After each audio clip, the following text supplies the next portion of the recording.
Здравствуйте, дорогие друзья! Хочу с вами поделиться небольшим своим опытом.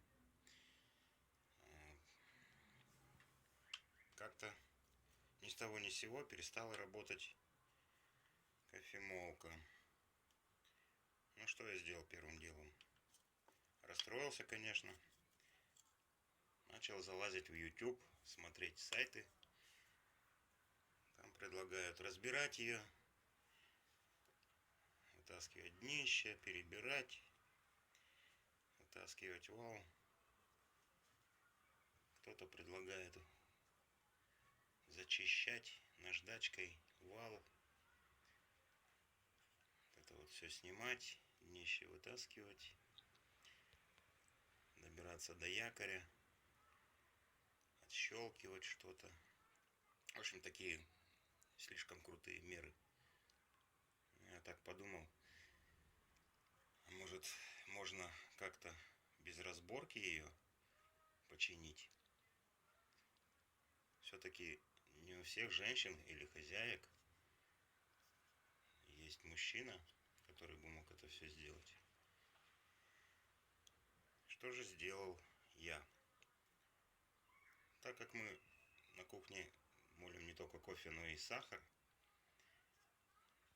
сахар попадает между валом и скользящей втулкой скольжения и останавливает этот вал. Зажимает, можно так сказать. Я подумал, ну раз это сахар, может как-то можно это сделать по-другому. И решил, налью-ка я воды в него. Закипятил кипятильник, налил вот по эту риску и поставил. Вот он у меня стоял.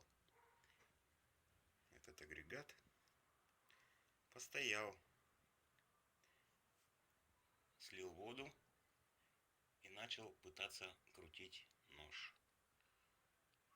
Трудно, но он начал вот так вот потихонечку вращаться, вот так, с трудом. Так, включать я его не стал, естественно. Вот.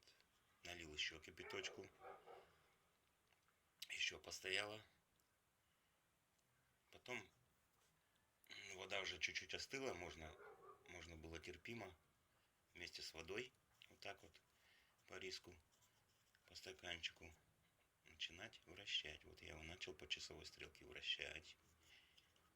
Вращал, вот он потом начал полегче у меня идти. Полегче. Слил воду опять, тепленькой воды, ну чуть погорячее, чтобы пальцы терпели. Вот туго он у меня ходил, очень туго. Ну, можно было вот так вот его потихонечку вращать. Потом его против часовой начал вращать, так как он начал у меня поддаваться. Если тугой, если не вращается, против часовой не крутите, а то ножик открутится вот этот. Сначала пробуйте по часовой. Вращаете.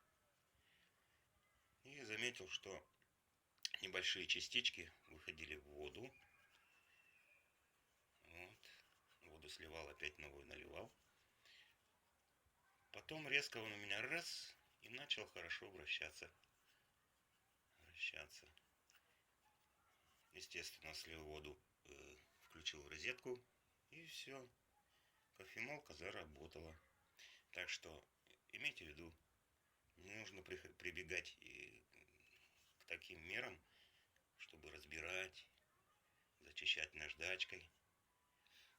Ведь наждачка, если будешь зачищать, испортишь вал и скользящую втулку, потом, естественно, посадка увеличится, зазор увеличится, и туда начнет не только сахар попадать, но и сам кофе.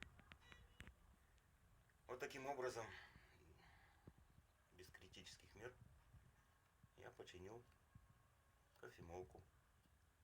Удачи вам! Смотрите, что у меня иногда получается. Всего хорошего.